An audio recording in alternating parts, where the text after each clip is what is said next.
Yes, I salute you all. Thanks for listening and thanks for watching. So basically today we are under the sale of goods. Sale of goods as a supply, as a cost unit. So basically we have seen that under sale of goods, realize that a lot of things that it was divided from the contract law because there is that similar like nature under contract. So they decided to make the sale of goods and supply of services independent. Reason being that contract law for it cuts across.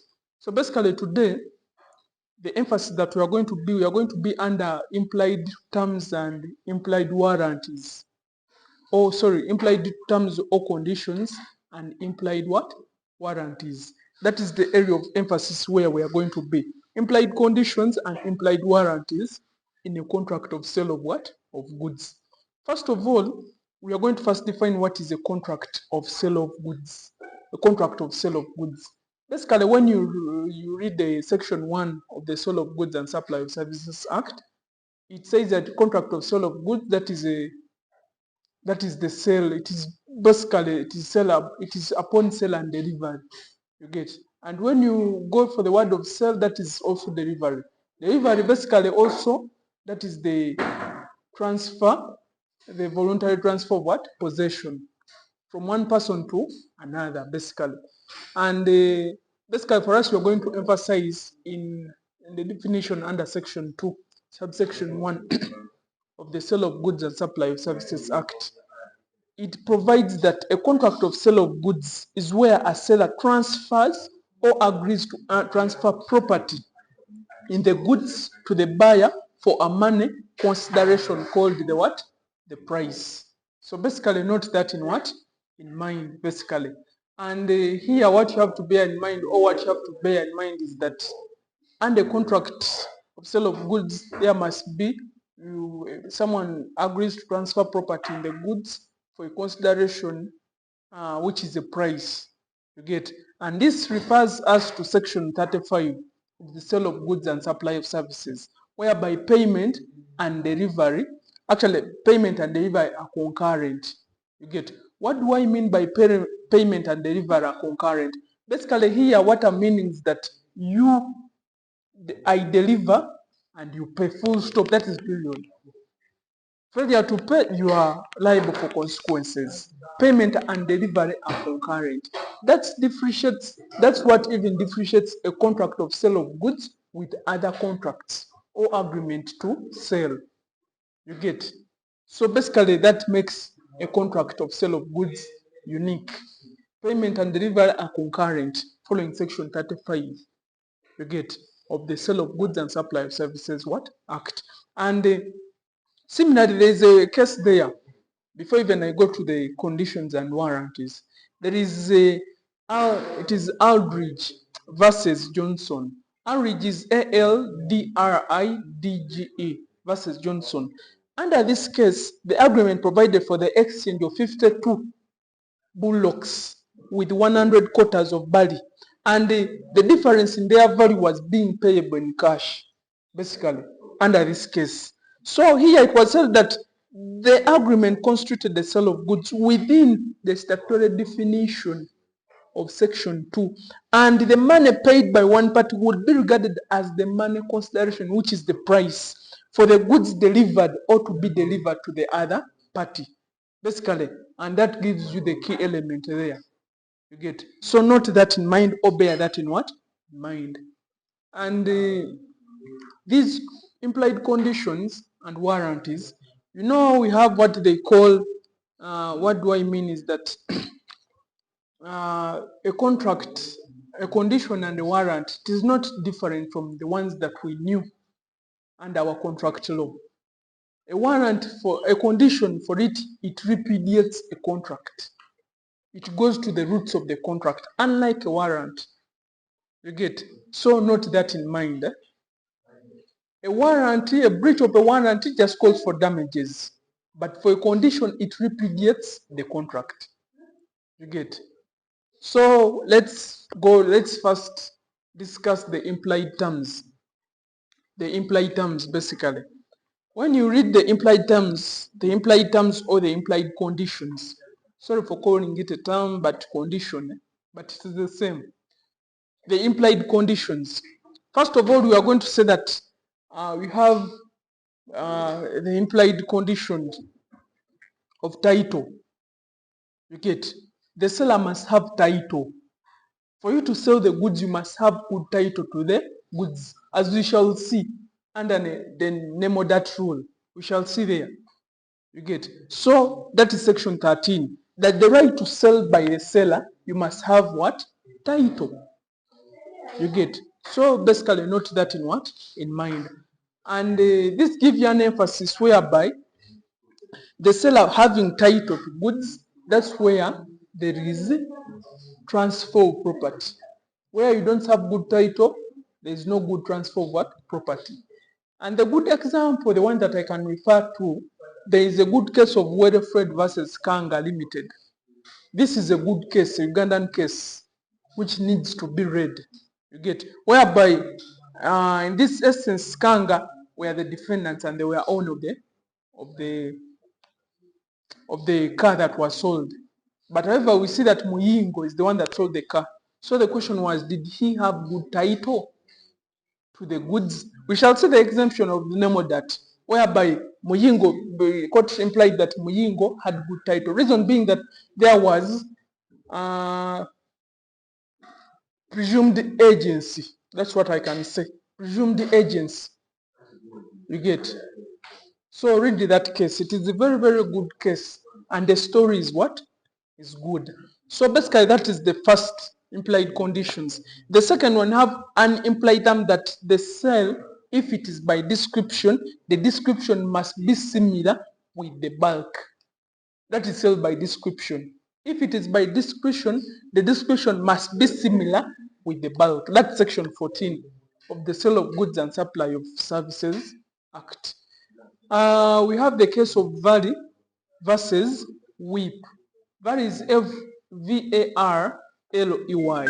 WIP is WHIPPE. That is the case whereby under this case, seller supply second-hand reaping machine, which is told that it was new, basically, and it was hardly used. You get, so on delivery, the buyer refuses to accept it and to pay for it because it was very old.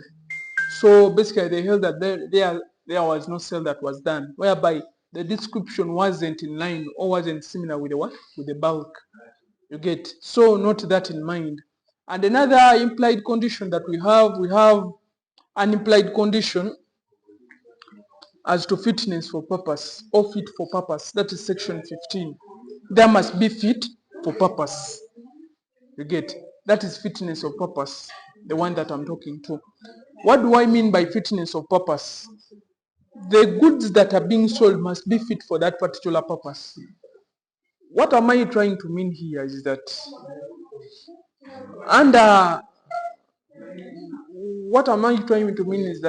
if at all I buy a property, and this property, let me give an example. I've bought this pen. The pen, we all know that it is. The reason as why they call them implied, they don't need to be expressed, but they are implied. If I buy this pen, I won't tell the seller that give me a pen that writes. If I say a pen, it is implied that it has to write. So if I'm given this pen, it must be fit for that purpose, which is writing. When it is not fit for that purpose, which means there is a breach of an implied term or condition to the fitness of what? Purpose. You get. So basically, we have the case of Andrew Yule. Yule is Y-U-L-E versus Company of 1932. Basically, under this case, the buyer ordered a packaging cloth without specifying the purpose. The seller supplied it, but it was not suitable for the food packaging. It said that the seller was not liable because the buyer didn't specify. Now this comes in as an exclusion of the seller's liability, where this buyer doesn't disclose the purpose for the property. he cannot sue for breach of fitness for purpose. Similarly, also in the case of basically, similarly under that case, that quotation was also brought in the case of Honorable Mabo Bakeini versus Uwasa Investment Limited. But however, here the court held that the vehicle wasn't fit for purpose because this person knew very well that this was an MP that was from a far district and the vehicle was to do the duties of the government. You get, so it didn't have those, it couldn't travel those long journeys, so it wasn't fit for purpose. That is Honorable Bakeini, Mabo Bakeini versus Uwasa. So that is the implication of fit for purpose. Another one, where sale is by sample. Fit for purpose is under section 15. Then we are going to sell by sample. Here under section 17, it portrays that where sale is by sample, the bulk must be similar to the sample. What do I mean by sell by sample? For us, it may be as a jaribu. You get, whereby if someone has like 1,000 pens like this, he brings you one pen, he says that the pens that I'm selling to you, they are in this nature. You get, and you accept. When you fail to do, when you deliver the bulk and it is different from the sample you brought to me, then you have breached that implied condition.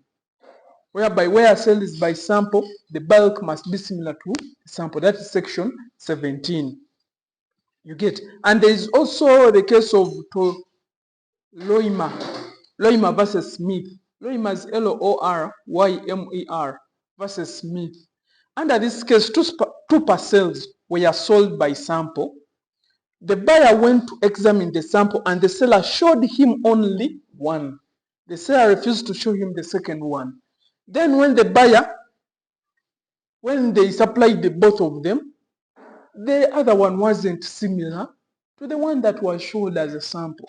So the court held that the buyer had the right to rescind the contract of sale of goods. Rescission, you know that rescission basically is you go back to the original state. You get. So basically note that in mind. And many other. Even there is a case of Jaferali Abdallah versus Jan Muhammadis Limited. Under that case, it was a sale of 264 dozens of plates. But unfortunately, the sample wasn't similar to the bulk. You get. So note that in mind. And ending the implied conditions or the implied terms, there is whereby the implied condition or the implied term of care and skill in the supply of services. There must be care and skill. This one is on services more so. That is section 18 of the Sale of Goods and Supply of Services Act. This one deals whereby, if, take for instance, it is a company, a paint company, and I'm a painter, Peter, I'm a painter. If I'm to deliver that service, I must use care and skill in painting your apartment. Where there is failure to portray my skill, there is a breach of an implied condition. Bolam, there's a case of Boland versus Frame Hospital Management Committee. We all know that case under the Bolam test. Those that did taught Bolam versus Frame Hospital Management Committee. So basically, those are the conditions. Those are some of the conditions. The implied conditions in a contract of sale of what? Of goods. Then we are going to the implied warranties. As I've told you that a warranty, for it doesn't go to the roots of the contract. But however, it just it just calls for damages. Okay, that is a warrant.